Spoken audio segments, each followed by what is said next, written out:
পিঠা হচ্ছে যখন তখন খাওয়া যায় আর খেতে কার না ভালো লাগে।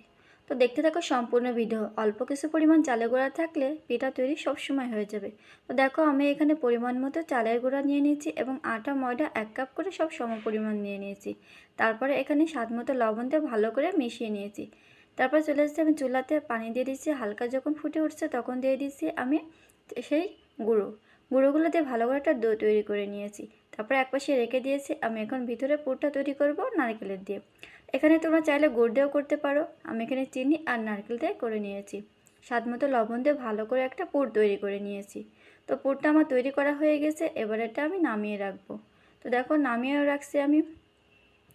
এবার চলে যাচ্ছে আমি রেসিপিতে। এখানে একটা রুটি বেলে নিয়েছি এবং একটা মুটকির সাহায্যে কয়েকটা পিস করে নিয়েছি। সব সম পরিমাণ করবো বলে একই মুটকি দিয়ে আমি করে নিয়েছি। এবার একটু রুটির উপরে দিয়ে দিচ্ছি পুর, তারপর উপরে আরেকটা দিয়ে এখানে ছুরির সাহায্যে আমি এখানে ছোট ছোট করে দাগ কেটে দিচ্ছি। দাগ কাটার পরে হাতের সাহায্যে সেটুকু হাতে চ্যাপটা করে দেবো, একটা ফুলের শেপ চলে আসবে। এভাবে আমি সম্পূর্ণটা করে নেব। তো দেখো সম্পূর্ণ করা হয়েছে, দেখতে কতটা সুন্দর হয়েছে। এবার চলে যাব আমি হচ্ছে চুলাতে। তো চুলাতে আমি চলে গেছি এবং তেলটা হালকা গরম করে নিয়েছি। তারপরে আমি এক একটা করে সব পিঠাগুলো ছেড়ে দেব। তো পিঠাগুলো ছেড়েও দিয়েছি এবং অল্প আছে অল্প করে ভেজে নেব। তো ভেজে নিচ্ছি, দেখো অল্প করে অনেকটা ব্রাউন কালার চলে আসছে।